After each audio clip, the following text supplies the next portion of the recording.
Guys, samahan niyo akong magluto.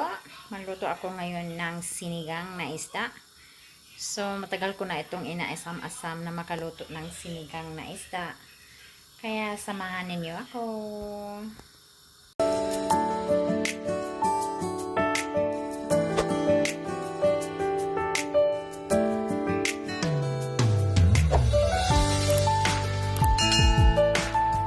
Kaya na kumulo na ang aking tubig.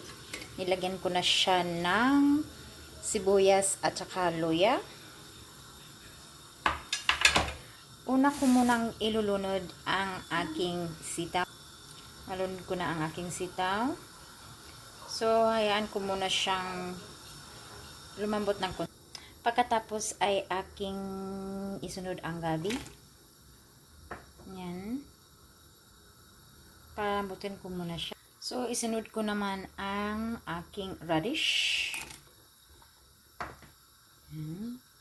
Katapos niyan ay lagan ko siya ng sinigang mix.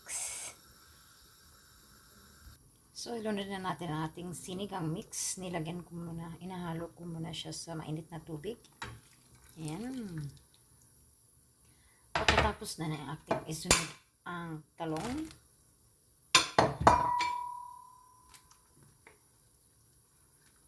Ayan.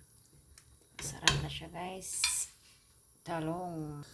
Ito ay aking isunod na naman ang isda. Nilagyan ko na siya ng siling mahaba. Yan, ang tawag na nito na isda ay sea bars. Yan, sea bars.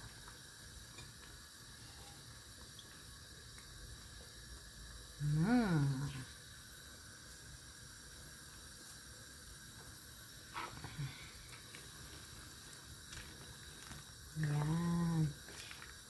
Ihuli natin ang isda, guys, para hindi siya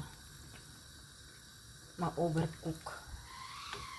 So, lagyan ko siya ng ito, siling matangkad o mahaba. Gusto ko siya, guys, kasi masarap siya. Medyo matamis-tamis ang lasa, dami. Tsaka isunod ko na rin ang kamatis.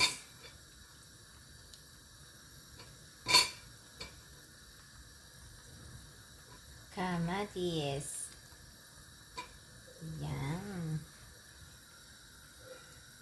Ang ganda ng aking sinigang ngayon. Hindi ko siya masyadong hahaluin kasi para hindi masira ang aking magandang isda.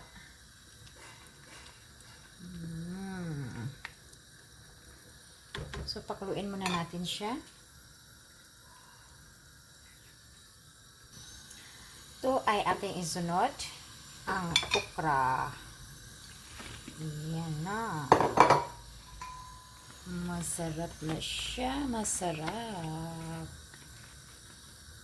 Ang daming halo ng aking sinigang.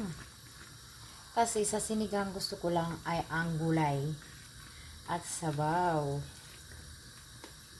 Yan ang importante sa akin. Bahala na yung laman at saka yung isda.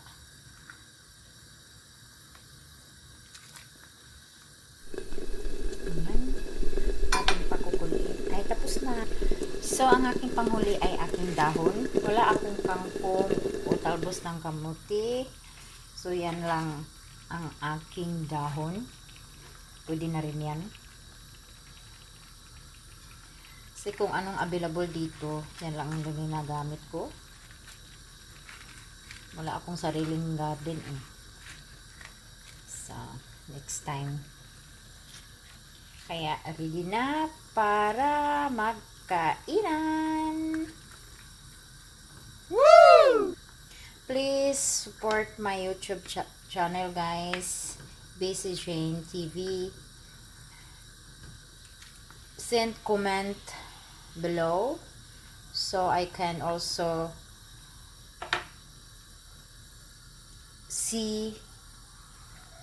look at your channel. Thank you for watching, guys.